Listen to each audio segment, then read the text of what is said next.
Fala galera, mais um boletim da Contraste Esporte TV. Meu nome é Caio Mesquita e estamos aqui para falar tudo sobre Atlético, Cruzeiro e América e tudo que rolou nesse fim de semana. Bora lá comigo? Chama a vinheta.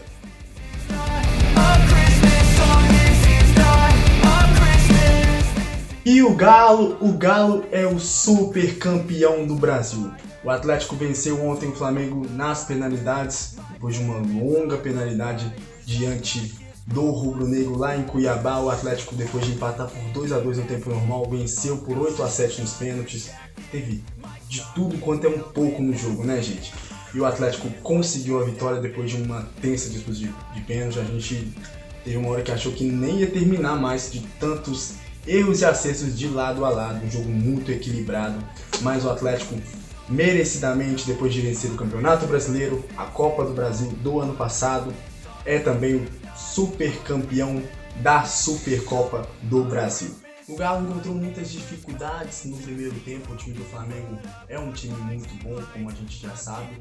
O Flamengo logo no início já começou pressionando, tinha a maioria da sua torcida, tinha muitos torcedores do Flamengo, inclusive no meio da torcida do Atlético, mas o Atlético soube lidar bem com isso, sofreu um pouco ali, algumas falhas defensivas, alguns erros de passe na saída de bola, mas o Atlético conseguiu chegar ao primeiro gol com o Nacho Fernandes, depois de uma bela jogada trabalhada, um belo chute do Arana. O goleiro do Flamengo deu aquela falha, né? Talvez uma falha assim que possa ter custado a partida, e o Nacho no rebote conseguiu fazer o gol.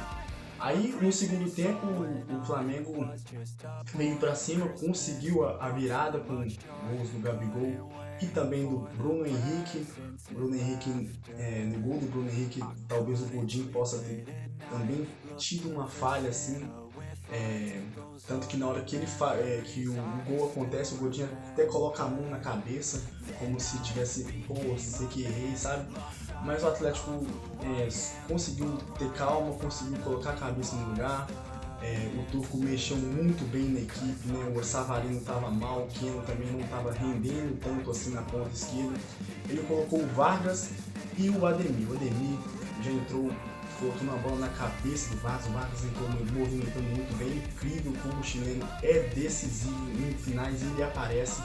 Ele só ajeitou de cabeça e o Hulk foi lá e igualou. O Hulk, que não vinha fazendo um grande jogo, mas o Hulk é decisivo, o Hulk é um grande jogador, é o melhor jogador do futebol brasileiro, e o Atlético conseguiu chegar ao empate. Depois disso, o Atlético e o Flamengo tiveram algumas chances de fazer o terceiro gol, mas o jogo acabou indo para os pênaltis, e aí nos pênaltis só o sofrimento de ambas as torcidas. O Atlético e o Flamengo nos primeiros 5 cobranças fizeram 5 gols, bateram muito bem, mas aí depois começou uma chuva de erros. O Guga errou, aí o Ilharão também errou, o Erson pegou o pênalti.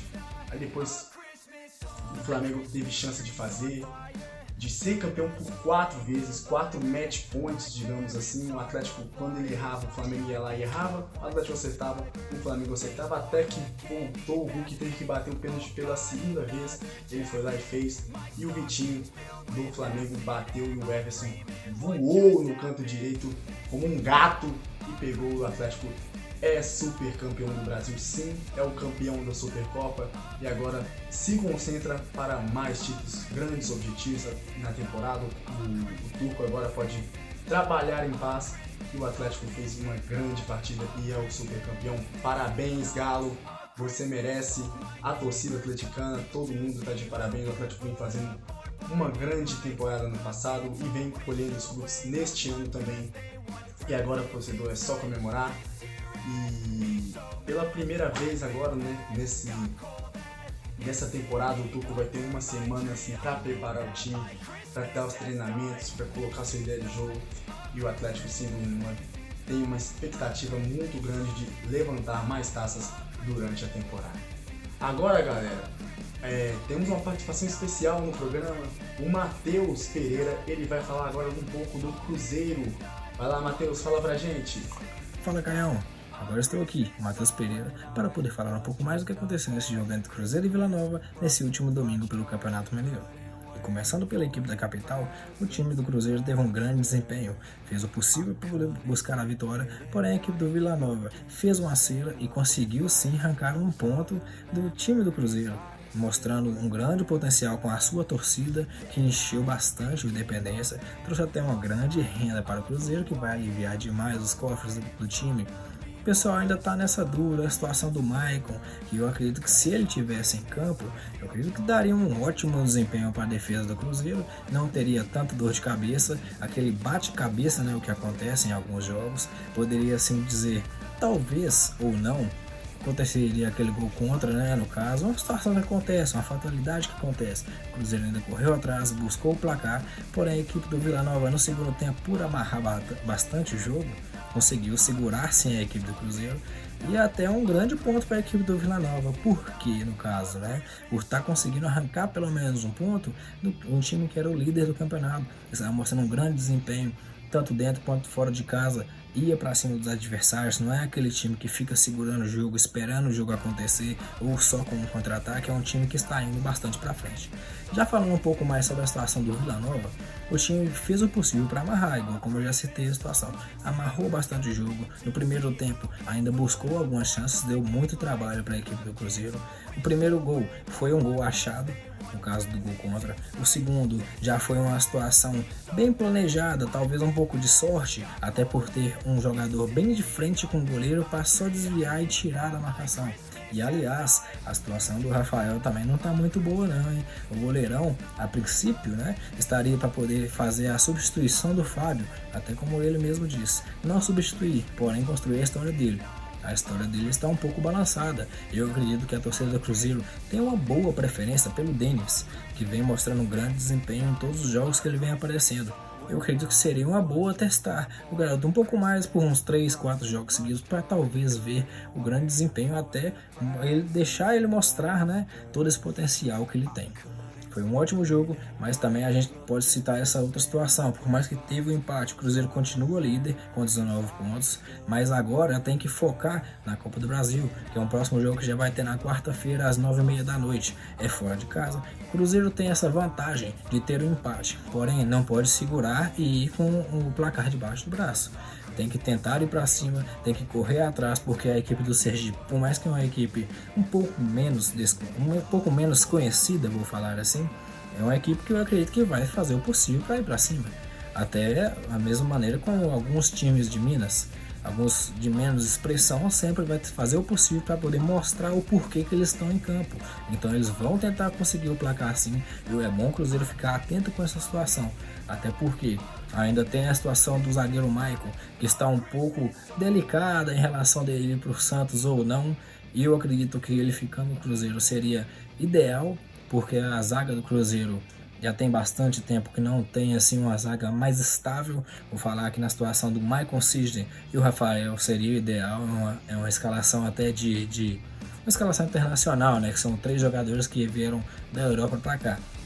Então eu acredito que o Cruzeiro poderia fazer sim o possível para tentar segurar o zagueiro Maicon. É uma situação que prejudicaria bastante o Cruzeiro, até porque ele é um dos pilares, um dos responsáveis por manter a equipe com um nível alto.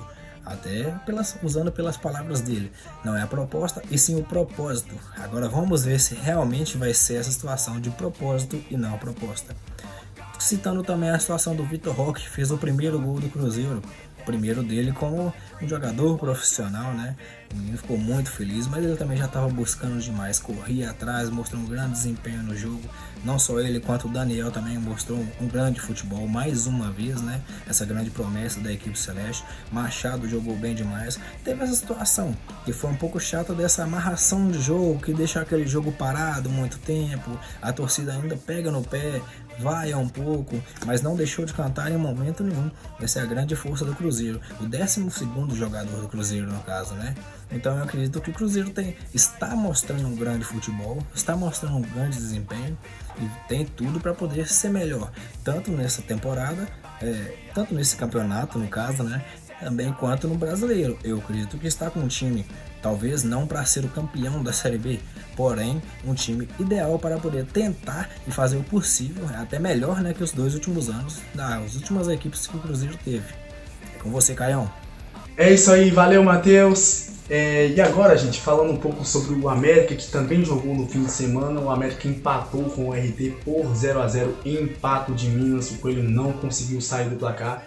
Tá certo que poupou alguns titulares, visando o jogo contra o Guarani pela Copa Libertadores. É o grande objetivo e o foco total do Coelho neste início de temporada. E enfim chegou o dia, torcedor americano. O América sim vai estrear na Libertadores do América e vamos ter, sem dúvida nenhuma, um grande jogo para a gente acompanhar quarta-feira.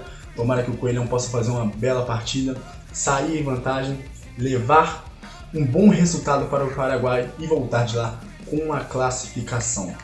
Então, para fechar, a gente vai falar um pouco do nosso patrocinador, a Eletrônica Emanuel, especialista em consertar televisões e qualquer outro tipo de aparelhos eletrônicos. É só falar com o Rafael da Eletrônica Emanuel, liga lá, ele vai ter os melhores preços, as melhores condições.